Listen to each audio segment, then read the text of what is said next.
आज हम जो एक्टिविटी कर रहे हैं वो है हमारी ब्रेन एक्टिवेशन एक्टिविटी। ठीक है, हमारे ब्रेन के दो पार्ट्स होते हैं, लेफ्ट ब्रेन और राइट ब्रेन। दोनों ब्रेन इक्वली काम करें, इसके लिए हमें छोटी मोटी एक्सरसाइज अगर हम करते हैं तो हमारा ब्रेन एक्टिवली काम करता है। कुछ एक्सरसाइज मैं आपको सिखाऊंगी, बिल्कुल आसान है, आप उसको कभी भी कर सकते हो। कोई उसका टाइम फिक्स नहीं है कि आपको मॉर्निंग में करना है, इवनिंग में करना है, लंच में करना है। कभी भी जब आप फ्री हो, बोर हो रहे हो, आपको रिलैक्स होना हो, आप सोने के लिए लेटे हैं लेकिन आपको अभी नींद नहीं आ रही, उस टाइम भी आप एक्सरसाइज कर सकते हैं। ठीक है, तो मेनली जो एक्सरसाइज होती है वो उसमें हमें क्या करना होता है, जो हमारे जो हाथ हैं, हर एक फिंगर की जो टिप है ये प्रेस होनी चाहिए उसमें। ठीक है, तो शुरुआत वाली जो एक्सरसाइज है वो क्या है, सबसे पहली उसमें आपको थंब के टिप को प्रेस करना है सभी फिंगर से। जैसे पहले हमने इंडेक्स फिंगर से किया, आप देख देख के मेरे साथ रिपीट कर सकते हैं। फिर इंडेक्स फिंगर हटाई, फिर हमने मिडल फिंगर से थंब को प्रेस किया, मिडल फिंगर हटाई, फिर हमने रिंग फिंगर से प्रेस किया, रिंग फिंगर के बाद हमने स्मॉल फिंगर से किया। फिर उसके बाद अब हमने क्या करना है, थंब को भी तो प्रेस करना, थंब से प्रेस करना है। ठीक है, यानी 1 2 3 4 5, ये वाला स्टेप 2 बार करना है। एक बार प्रेशर रिंग फिंगर पे आना चाहिए, एक बार प्रेशर थंब पे आना चाहिए। ठीक है, तो इसको आप जब टाइम मिले तब कर सकते हैं। जितनी भी हमारी जो टिप है, जितने हमारी बॉडी में एक्यूप्रेशर के पॉइंट होते हैं जिससे हमारे ब्रेन पे इफेक्ट पड़ता है, वो सारे हमारे फिंगर्स की टिप पर होते हैं। ठीक है, एक बार फिर से फटाफट बता रही हूँ, 1 2 3 4 5, ये हमारी एक एक्सरसाइज हो गई। ठीक है, दूसरी एक्सरसाइज क्या है, बिल्कुल आसान है। आपके जो ये जो हमारे कान है, कान के नीचे का जो पोर्शन है जहाँ पे लड़कियां इयररिंग्स पहनती हैं, ये वाला जो पोर्शन है दोनों कान में, अगर हम इसको जोर से प्रेस करके रखते हैं, इतनी जोर से नहीं करना कि खुद की चीख निकल जाए, है ना, जितना आपको सहन हो, और 1 मिनट तक प्रेस करके रखना है। ठीक है, इतनी जोर से नहीं खींचना कि कान दर्द होने लग जाए, कान को वहीं रखना है, प्रेस करना है, सिर्फ कान को खींचना नहीं है। ठीक है, तो एक साथ दोनों कान को भी कर सकते हो। अगर आप करवट लेके लेटे हुए हो उस टाइम आपको करना है तो जो साइड आपके ऊपर है आप उस कान को कर सकते हो, फिर जब आप करवट चेंज करोगे तो दूसरे कान को, और अगर आप बैठ के कर रहे हो तो आप दोनों कानों को एक साथ भी कर सकते हो। ठीक है, तो इसमें भी जो हमारे पॉइंट्स होते हैं अगर वो दबते हैं तो हमारा ब्रेन एक्टिव रहता है, शार्प जल्दी होता है। ठीक है, उसके बाद जो एक्सरसाइज है वो क्या है, उसमें हमें हाथों का फिर से यूज करना है।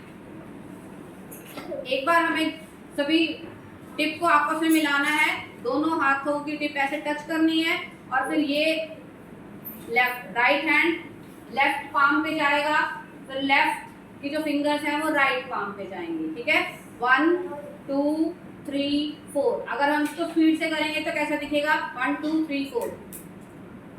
ठीक है, कुछ टाइम आप प्रैक्टिस करेंगे तो आपकी स्पीड इतनी बन जाएगी, आप धीरे धीरे भी कर सकते हैं। शुरू में 1 2 3 4, 1 2 3 4, 1 2 3 4। ध्यान क्या रखना है कि आपकी टिप जो है वो प्रेस होनी चाहिए, जब आप पाम पे टच कर रहे हैं तब भी, और जब टिप से टिप टच कर रहे हैं तो भी इनके ऊपर प्रेशर आना चाहिए। ठीक है, ये थर्ड एक्सरसाइज हो गई। मुश्किल तो नहीं है? आसान है और करने में मजा भी आता है ना, ऐसा नहीं है बोरिंग। आप कभी बैठे बैठे आप बात सुन रहे हैं, टीवी देख रहे हैं, तब भी आप अपने हाथों की मूवमेंट ऐसे कर सकते हैं। ऐसा तो नहीं है ना कि ये काम करने में आपकी जो देखने का प्रोसेस है वो रुक जाएगा, है ना। मतलब टीवी देखते हुए, कार्टून देखते हुए, या फिर आप खाली बैठे हैं, मम्मी पापा बात कर रहे हैं, घर में सब बात कर रहे हैं, आप सुन रहे हैं, तो भी आप अपने हाथ ऐसे चला के सिंपली एक्सरसाइज कर सकते हैं। ठीक है, फोर्थ जो एक्सरसाइज है उसमें हमें थंब और इंडेक्स फिंगर इन दोनों का यूज करना है। ठीक है, थंब को इंडेक्स फिंगर से मिलाना है, दूसरे को भी इस तरह से, यानी थंब इंडेक्स फिंगर से मिलेगा और इंडेक्स फिंगर दूसरे थंब से, और इसको हमें ट्विस्ट करना है। ठीक है, जब हम स्पीड से करते हैं तो कुछ इस तरह होता है। ठीक है, ये भी आप बैठे बैठे, लेटे हुए, खड़े हुए, चलते हुए, वॉक कर रहे हैं आप, तो भी इस तरह से आप वॉक कर सकते हो, हाथ अपने आपके मूव कर रहे हैं, आप बैठ के कर सकते हो, लेट के कर सकते हो। ठीक है, धीरे धीरे शुरुआत में जब तक आपकी स्पीड नहीं, आप इनको धीरे धीरे कर सकते हो, लेकिन जब आप अच्छे से करने लग जाओगे, प्रैक्टिस हो जाएगी, then you can do it.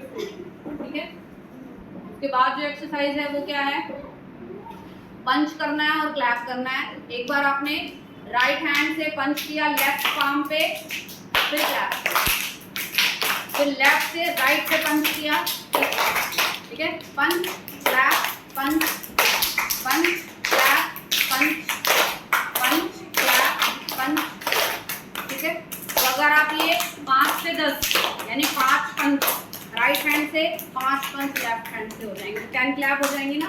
अगर आप दिन में 2-3 बार कर लेते हैं तो आपका ब्रेन जो है बहुत शार्प हो जाता है, एक्टिव रहता है दिन भर। यानी आप पढ़ते हो कितनी देर भी तो आपको थकान नहीं लगती, यूँ नहीं लगता कि मैं याद करते करते थक गई। और कुछ दिन के बाद आप महसूस करोगे कि आपका जो लर्निंग टाइम था, यानी आप याद करने में किसी चीज़ को जितना टाइम लेते थे वो धीरे धीरे कम हो रहा है।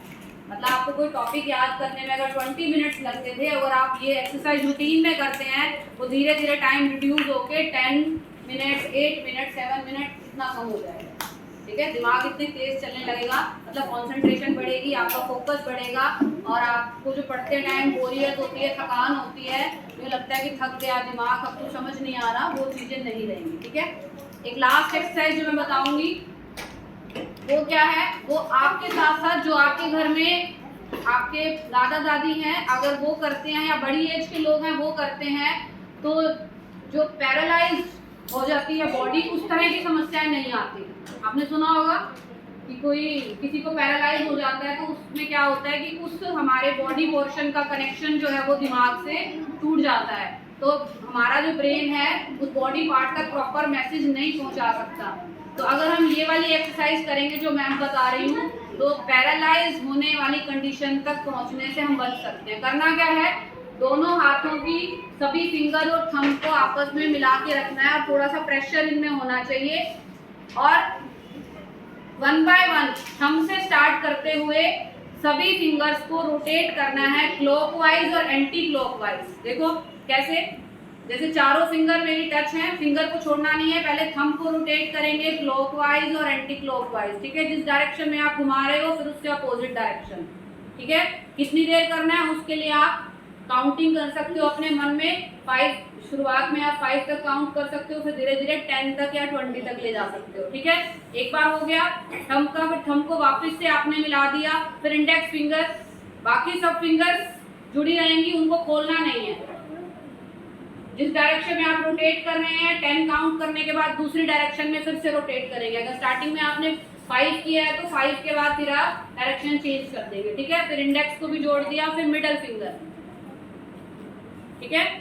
और फिर इंडेक्स फिंगर, थोड़ी मुश्किल आती है इंडेक्स फिंगर को करने में, क्योंकि हमारी जो स्मॉल फिंगर है और इंडेक्स फिंगर का जो गैप होता है वो ज़्यादा होता है, तो खुलने लग जाती है, लेकिन धीरे धीरे आप करेंगे तो हो जाएगा। और सबसे लास्ट में स्मॉल फिंगर, लेकिन बाकी सब आपस में टच रहेंगी, उनको छोड़ना नहीं है। अगर आप छोड़ के एक एक फिंगर को करते हैं तो इसका कोई फायदा नहीं, सिर्फ आप टाइम पास कर रहे हैं। जो हमारा पर्पस है हमारे ब्रेन की एक्टिवनेस के लिए, शार्पनेस के लिए, वो सॉल्व नहीं होगा जब तक हमारी टिप इसमें ऐड ऑन नहीं रहती, ठीक है। तो आपकी टिप प्रेस होनी चाहिए और आप 1 बाय 1 एक एक फिंगर को लेफ्ट राइट या फिर क्लॉकवाइज एंटी क्लॉकवाइज इसको मूवमेंट करते रहेंगे। तो आप ये काम कभी भी कर सकते हो ना।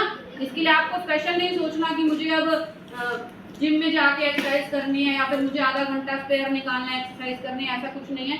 जब भी आपको टाइम मिले 2 मिनट का, दिन आप ट्रैवल कर रहे हो, जैसे बस में स्कूल आते हो आप सुबह, उस टाइम आपके पास क्या काम होता है, कुछ नहीं होता ना। अब मान लो आपको विंडो से बाहर भी देखना है या अपने दोस्तों से बात भी करनी है, आप बात करते करते एक्सरसाइज हासिल कर सकते हो, है ना।